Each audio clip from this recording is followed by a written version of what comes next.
Halo, muraho, Yesu nashimwe kandi Yesu nahimbazwe, ngewe gusuhuza nitwa Mukeshimana Valentina, nishimiye kubana nawe mu ijambo ry'Imana kuri iyi channel yitwa Women in God's Ministry, Imana iguhe umugisha. Ijambo ry'Imana tugiye gusoma uyu munsi ni ijambo riri muri Matayo ibice 25 umurongo wa 31, ni ijambo rifite umutwe w'amagambo utubwira ngo gucirwaho iteka. Umwana w'umuntu ubwo azazana n'abamarayika bose afite ubwiza bwe, nibwo azicara ku ntebe y'ubwiza bwe, amahanga yose azateranirizwa imbere ye, abarobanure nk'uko umwungeri arobanura intama mu ihene. Intama azazishyira iburyo bwe, naho ihene azazishyira ibumoso. Umwami azabwira abari iburyo bwe ati, nimuze mwebwe abo data yahaye umugisha, muragwe ubwami bwabatunganirijwe uhereye ku kuremwa kw'isi. Kuko nari nshonje mukamfungurira, nari mfite inyota mumpa icyo nywa, nari umushyitsi murancumbikira, nari nambaye ubusa muranyambika, nari ndwaye muransura, nari mu nzu y'imbohe muza kundeba. Abakiranutsi bazamubaza bati, mwami, twakubonye ryari ushonje turagufungurira, cyangwa ufite inyota tuguha icyo unywa? Kandi twakubonye ryari uri umushyitsi turagucumbikira, cyangwa wambaye ubusa turakwambika? Kandi twakubonye ryari urwaye, cyangwa uri mu nzu y'imbohe tuza kugusura? Umwami azabasubiza ati, ndababwira ukuri yuko ubwo mwabikoreye umwe muri bene data aba boroheje bari hanyuma y'abandi, ari njye mwabikoreye. 41.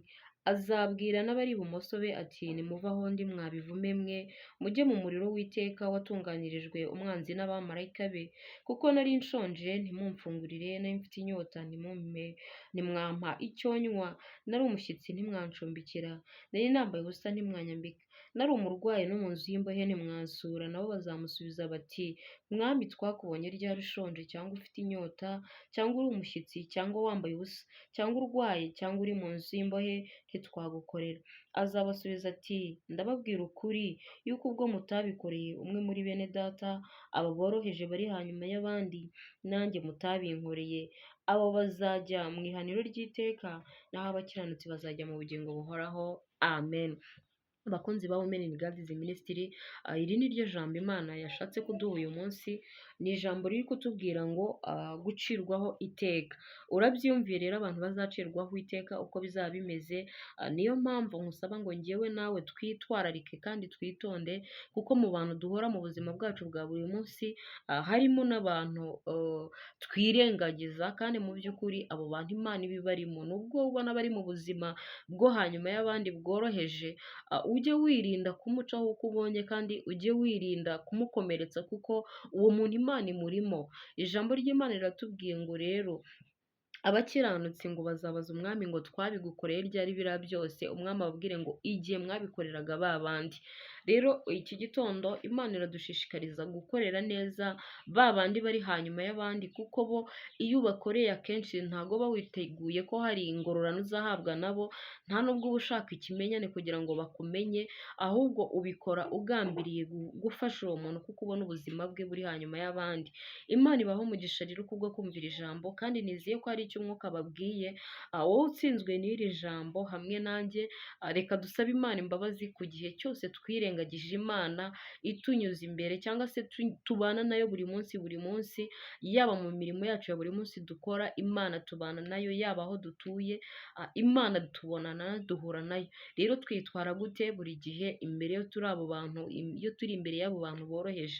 Imana itubabarire kandi Imana iduhe ubwenge, Imana iduhe kuzuza ijambo rye nk'uko bikwiriye, kandi iduhe kwera imbuto z'abizera. Mana, turagushimye, tugushimiye ineza yawe n'urukundo, tugushimiye umuburo wawe, tugushimiye ko uduhaye iri jambo kugira ngo ryongere kudukangura.